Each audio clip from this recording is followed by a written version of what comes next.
The cafe bustles with the morning crowd, a cacophony of clinking cups and muted conversations. The smell of roasted coffee beans lingers in the air, mingling with the sweetness of pastries displayed in glass cases. I sit in my usual corner, nursing a black coffee that's already going cold, replaying the conversation with Emily from last night in my head. "I'm pregnant," she had declared, her voice steady but her eyes darting around the dimly lit room as if expecting applause or maybe just a reaction other than my stunned silence. In my mind, I see the pregnancy test again, two bold, accusatory stripes glaring up at me from our kitchen table. The demand had come swiftly after, an ultimatum dressed in casual words. "Give me money for an abortion or you'll pay child support," she had said, her tone as sharp as a knife's edge. I stare at my coffee, the bitterness mirroring the taste in my mouth. It's not the first time she's manipulated me, but it might just be the last. I had thrown her the money, a wad of cash that felt both heavy and light in my hands. Light because I wanted her gone, heavy because I knew I was still playing her game. A burst of laughter from a nearby table pulls me back to the present. The world continues to spin despite the chaos of my personal life. But something about this latest deception sits uneasily with me. Emily had always been a skilled liar, but faking a pregnancy test? That's a new low, even for her. I sip my coffee, scanning the crowd as if the answer might walk through the door. Instead, it's Alex who appears, sliding into the seat across from me. His arrival is a welcome distraction from the spiraling thoughts. "You look like hell," Alex says, grinning as he settles in. "Rough night?" "You could say that." I offer a weak smile in return. "Emily dropped a bomb on me last night." "Ah, the infamous Emily." Alex leans back, folding his arms. "What's her latest trick?" I hesitate for a moment, weighing whether to confide in him. Alex and I go way back, college roommates who managed to remain friends despite the divergence of our lives. He knows about the separation, about Emily's infidelity, but this feels different, more personal. She claims she's pregnant. Wants money for an abortion, I finally admit, keeping my voice low. Alex raises an eyebrow, unimpressed. "You think she's lying?" "I'm almost certain," I say. "It's just, the timing feels off. And she's been too eager, you know? Like she's done this before." He nods slowly, processing my words. "You're right to be suspicious. Emily's always been, what's the word? Calculative." I lean back in my chair, frustration gnawing at me. "I gave her the money anyway. Didn't want to risk it being true." Alex whistles softly, shaking his head. "That's a hell of a move, man. But it sounds like she's conning you. Have you thought about checking up on her story? Confirming the pregnancy?" The idea is both appealing and daunting. I haven't considered investigating further, perhaps part of me doesn't want to know just how deep her deceit goes. But Alex has a point. Maybe I should, I concede, already hating the notion of prying further into this mess. "But where would I even start?" Alex grins, a mischievous glint in his eyes. "Lucky for you, I know a guy. Private investigator, owes me a favor or two. We could have him check things out, see what Emily's really up to." I hesitate again, the prospect of confirming my suspicions twisting my gut. But the seed of curiosity is already planted, growing with each passing second. "All right," I say finally, a resolve hardening within me. "Let's do it. I need to know the truth." A week later, the truth arrives in the form of a manila envelope slipped under my apartment door. The contents spill out onto my kitchen table, photos, documents, a detailed report that paints a damning picture of Emily's deceit. The photos show her with other men, laughing and cozy in bars and restaurants across the city. Her smiles are radiant, her hands often clasped in those of strangers. The report goes further, outlining a pattern of manipulation and deceit. Several men, all duped with the same story, a fake pregnancy test, a demand for money. I sift through the evidence, anger simmering beneath the surface. It's worse than I imagined. She's been conning not just me but a string of unsuspecting victims, each one left with lighter pockets and broken trust. The final straw is a handwritten note, a scrawl of words that cements her betrayal. "Thanks for the contribution, sucker." It's addressed to another man, but the sentiment is universal. She's used us all, and she's gotten away with it. My phone buzzes, a text from Alex lighting up the screen. "Find anything interesting?" I type back quickly, my fingers flying over the keys. "You were right. She's been scamming everyone. I have everything I need to ruin her." Alex's response is immediate, supportive. "Good. Let's make sure she doesn't pull this stunt again." As I stare at the pile of evidence, a plan begins to form. It's time to turn the tables, to dismantle her web of lies, and ensure she faces the consequences of her actions. I won't be just another one of her victims, I'll be the last. But first, there's a divorce to finalize, papers to serve that will sever the last ties binding me to her treacherous world. I pull out my laptop and begin drafting an email to my lawyer, each keystroke a step towards freedom. Emily may have thought she could play me, but she underestimated just how much I'm willing to fight back. And when this is over, she'll never see me again.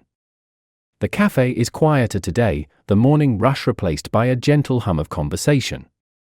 I sip my coffee, savoring the quiet triumph that lingers in the air. The divorce papers are filed, and Emily's scheme is unraveling before her eyes. It's only a matter of time before she realizes the depth of her downfall. But for now, I relish the moment of peace, knowing that I've taken the first step towards reclaiming my life. "Here's to new beginnings," Alex says, raising his cup in a toast as he joins me. I clink my mug against his, feeling the weight of the past lifting. "To new beginnings," I echo, a smile finally breaking through. And just like that, the future feels a little brighter. The clatter of keyboards and the hum of conversations echo through the office as I step inside. The familiar environment should feel comforting, but today it feels like a battlefield, a place where I must gather my allies and prepare for the war against Emily's deceit. I weave through the rows of desks, nodding at co-workers who offer greetings, and make my way to my cubicle. My mind is already on the plan ahead. There are people I need to speak to, alliances I need to strengthen if I'm going to pull off what I have in mind. "Hey, Ethan," calls a voice from behind me. I turn to see Emily, a sharp-witted paralegal and one of the few people in this office I trust implicitly.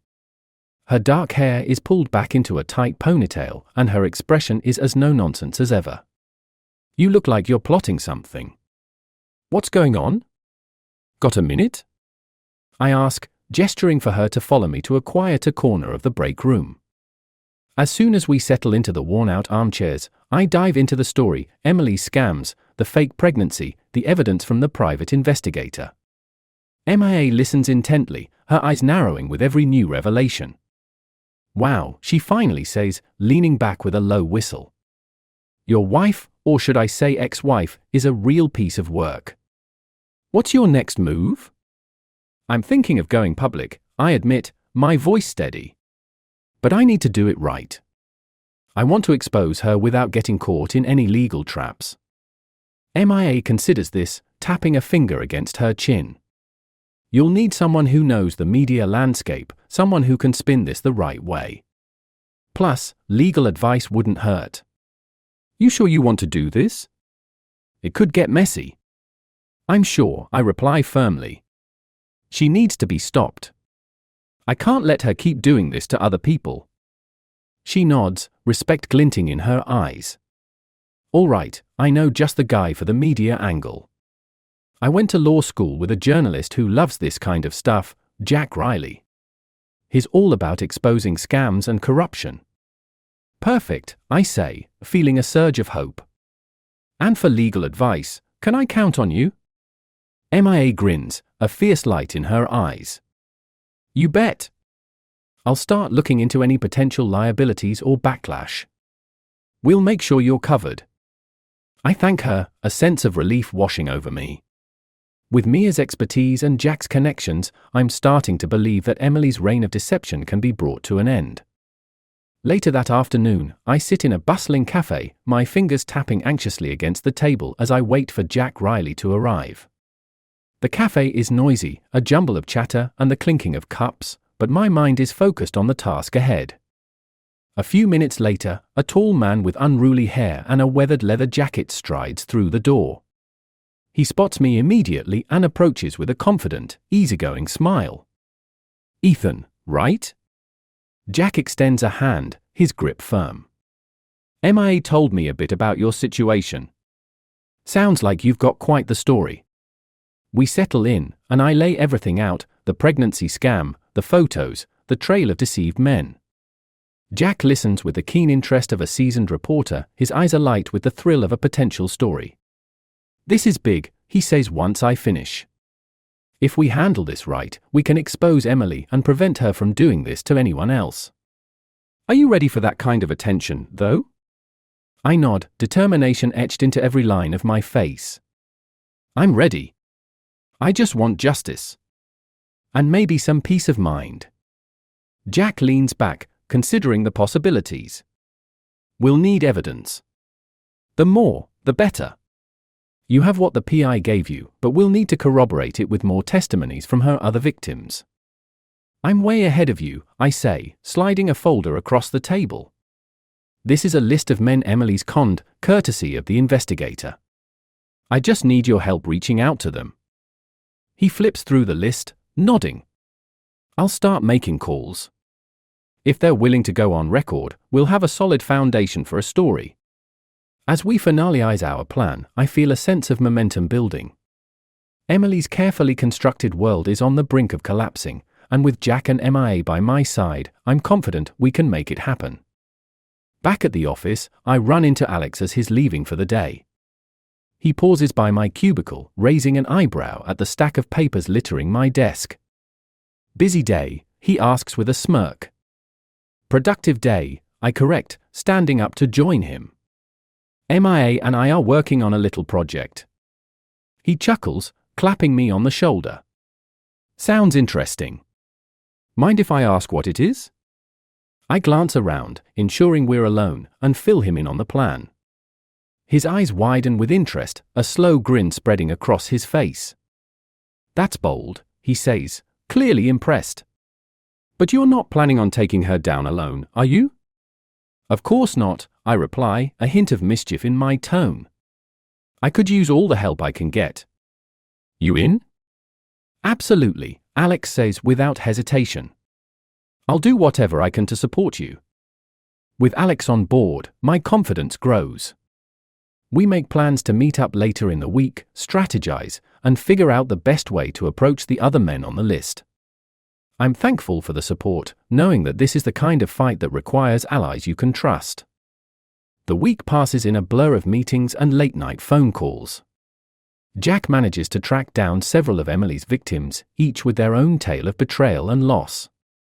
Their stories mirror mine: promises made and broken, lives upended by her lies. One evening, Jack and I meet with a particularly compelling victim named Marcus.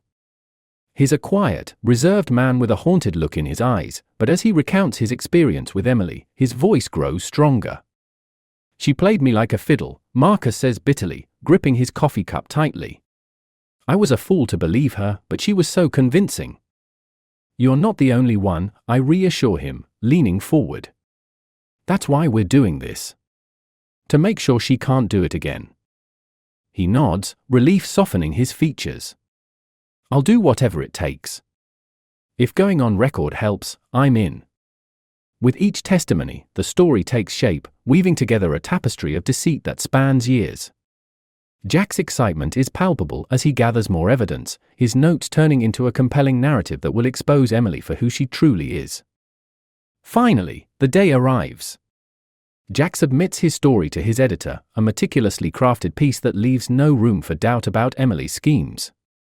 The evidence is overwhelming, the testimonies damning. There's no turning back now. As the article goes live, the impact is immediate. The news spreads like wildfire, the scandal captivating the city. Emily's name is splashed across headlines, her reputation unraveling under the harsh glare of public scrutiny. I watch the events unfold from the sanctuary of my apartment, the weight of the past weeks finally lifting. The calls start coming in: reporters, curious friends, even a few of Emily's other victims expressing their gratitude. It's a whirlwind, but amidst the chaos, I feel a sense of closure. I've done my part to bring Emily to justice, and now it's time to focus on rebuilding my life without the shadow of her deception hanging over me. A few days later, Alex, MIA, and I meet for drinks to celebrate our victory. The bar is alive with music and laughter, a stark contrast to the tension that has defined the last few weeks. To Ethan, Alex declares, raising his glass high, for having the guts to stand up and fight back. To all of us, I counter, clinking my glass against theirs, for making sure Emily can't hurt anyone else. As we toast, I feel a warmth spreading through me, a sense of camaraderie and triumph that I haven't felt in a long time. The future is uncertain, but for the first time in months, it feels bright and full of promise. We chat and laugh long into the night, the weight of the past finally lifting. There are still challenges to face, still pieces of my life to put back together, but with friends like these by my side, I know I can handle whatever comes next. And as I head home, the city lights sparkling around me, I realize that this is more than just the end of a chapter. It's the beginning of a new story, one where I'm in control of my own destiny. Emily's name may still echo in the corridors of my past, but I'm ready to close that door for good. I've taken the first step towards freedom, and there's no looking back now. The morning sun streams through the curtains, casting golden patterns on the wooden floor of my apartment. I stretch my arms, feeling a sense of newfound freedom that I haven't experienced in years. Emily's chapter in my life is finally closed, and now it's time to focus on rebuilding what's been broken.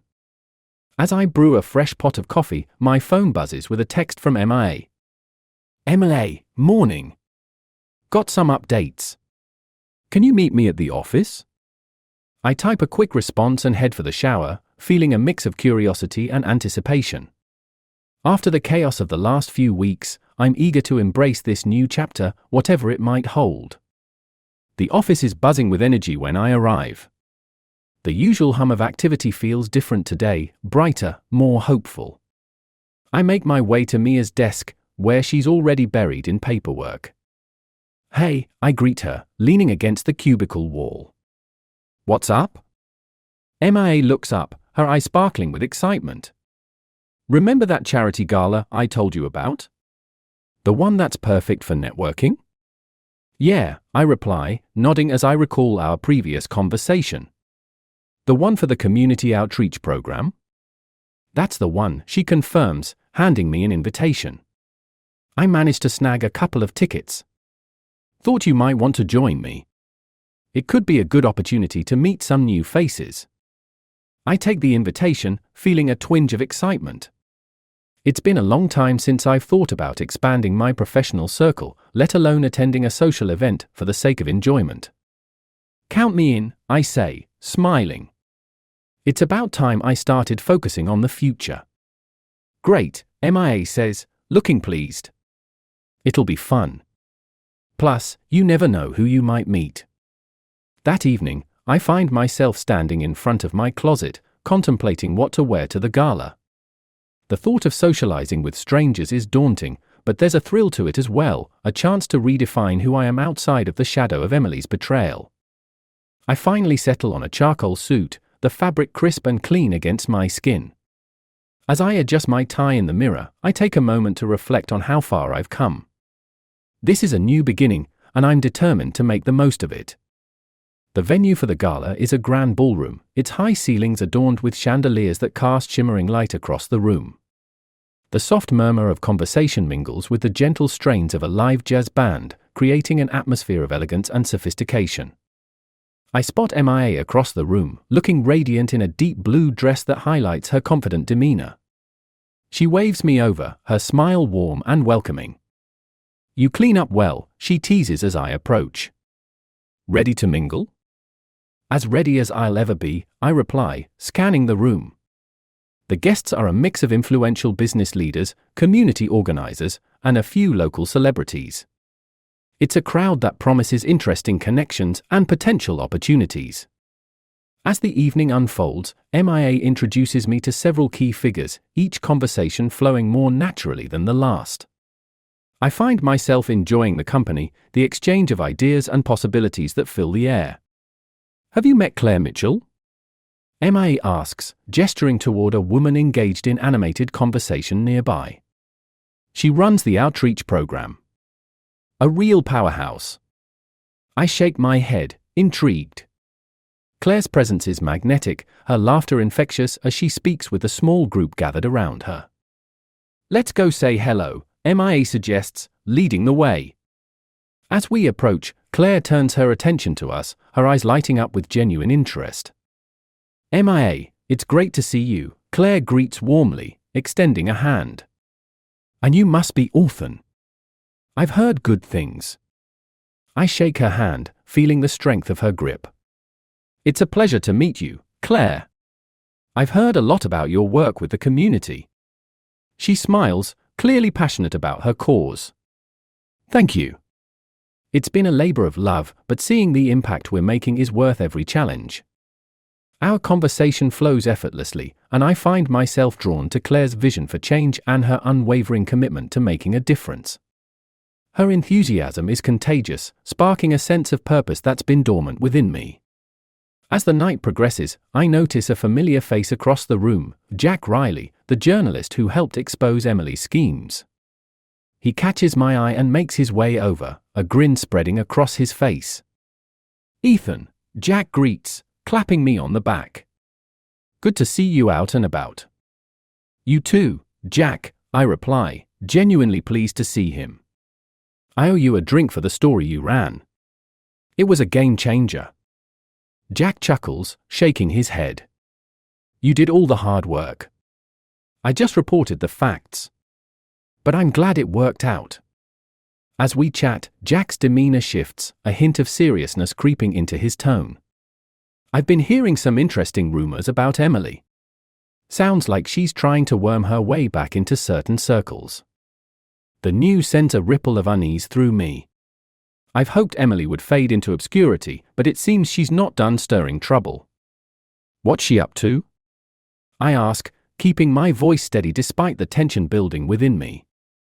She's been cozying up to a few wealthy individuals, Jack explains, his expression thoughtful.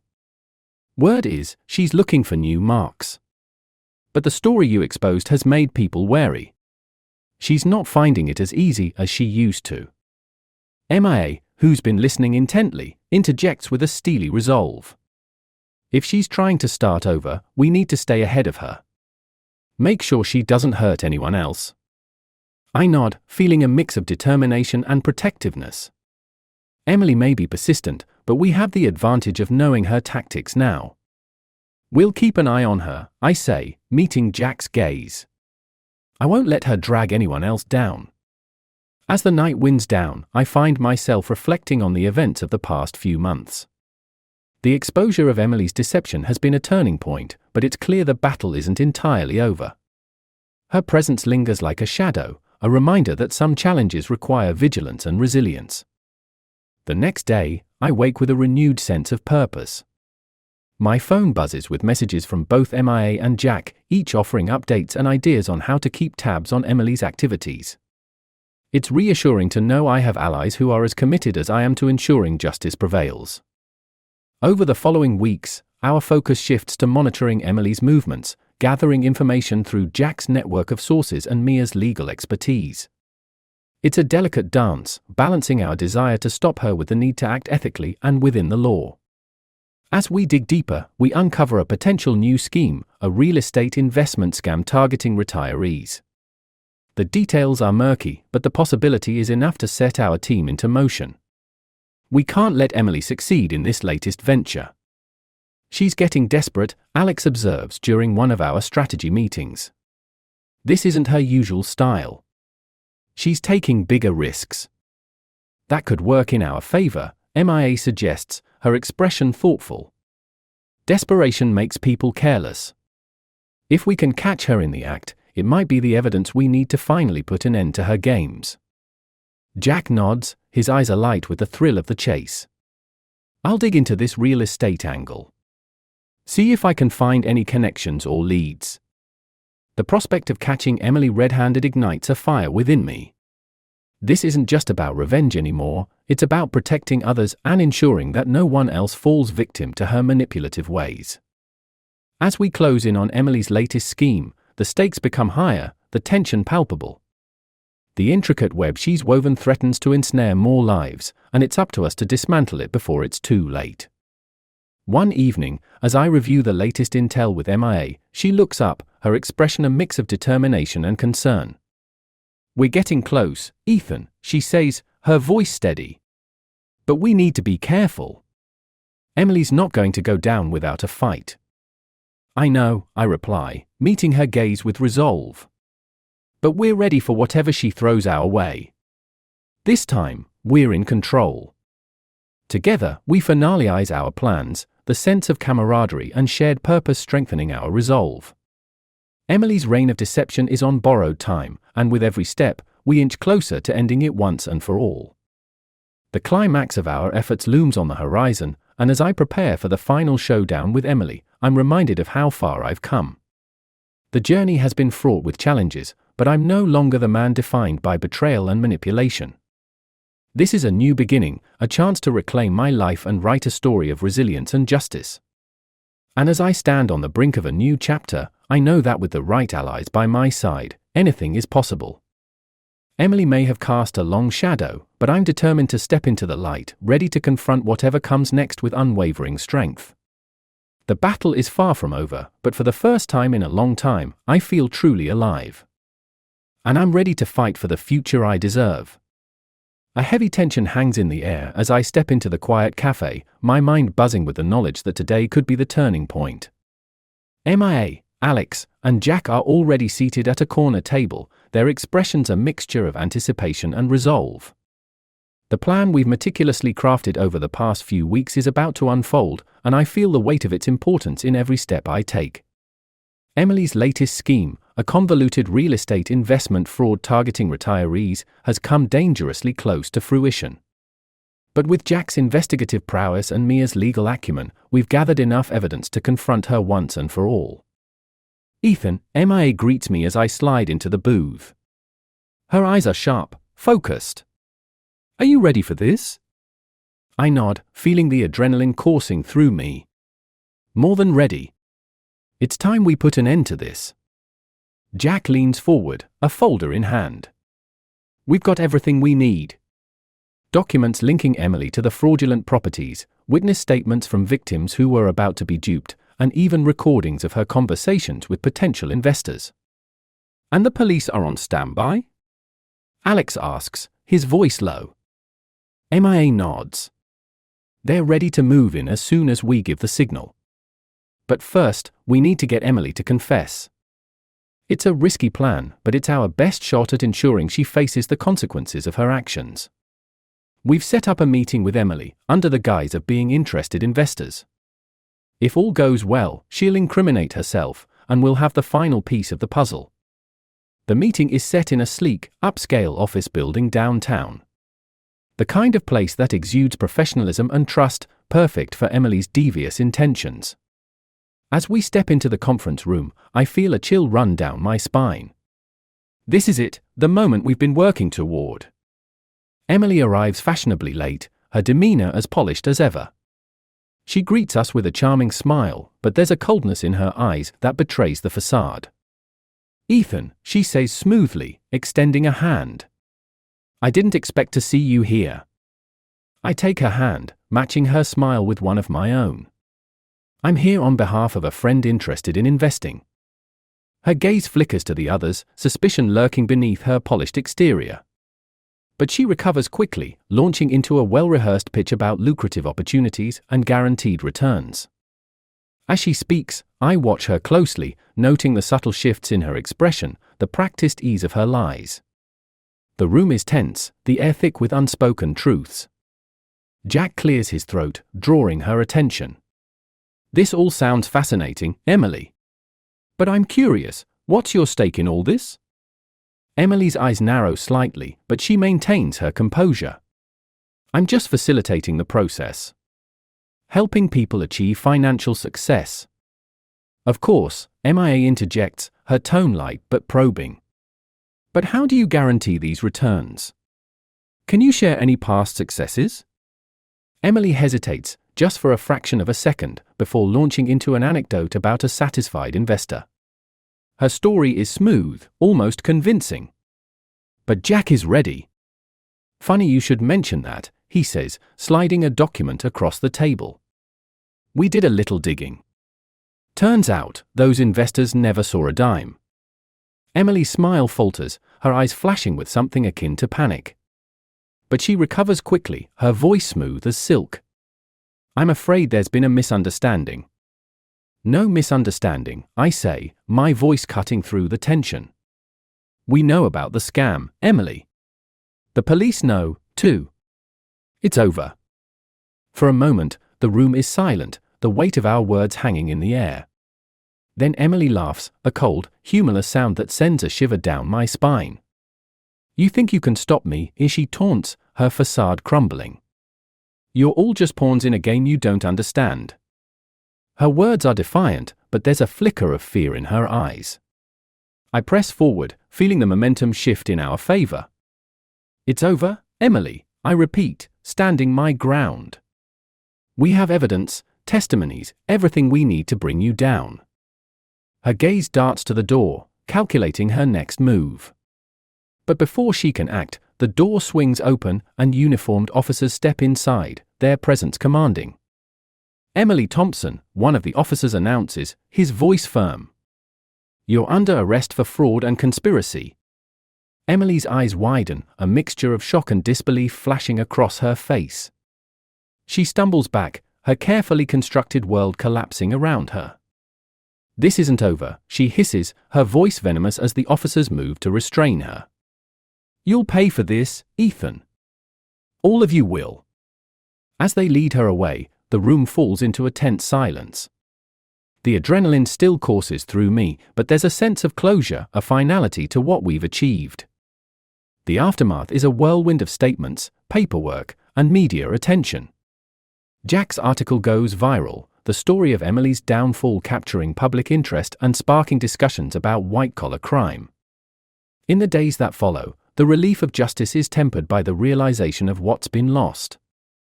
The echoes of Emily's betrayal linger, a reminder of the damage she's wrought and the lives she's shattered.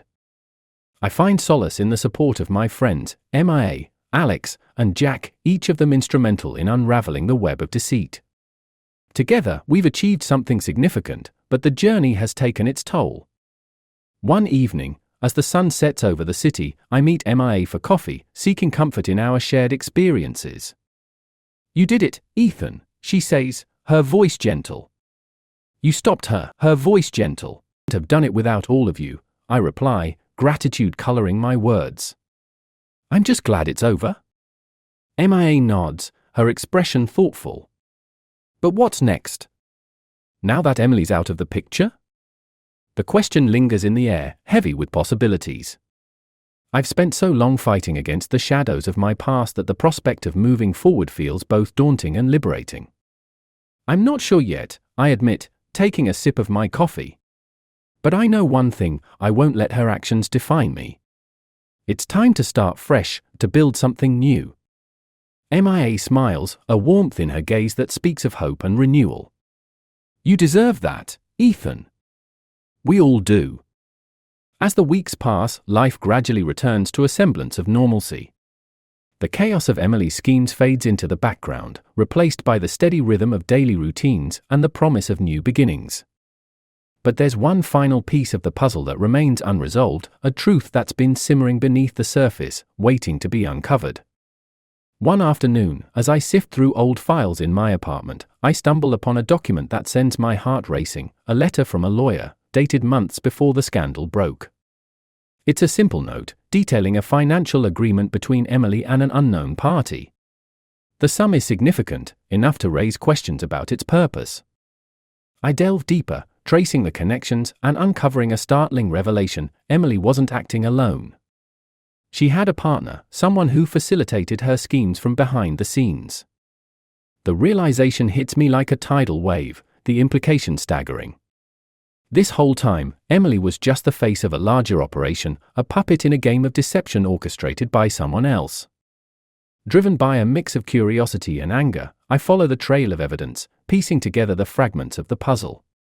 The deeper I dig, the more apparent it becomes that Emily's betrayal was just the tip of the iceberg. The final piece falls into place when I discover a name, a figure from my past who's been pulling the strings all along. It's a shocking twist, a revelation that turns everything I thought I knew on its head. I arrange a meeting, determined to confront the mastermind behind the curtain. The setting is familiar, a quiet cafe where the weight of truth hangs heavy in the air.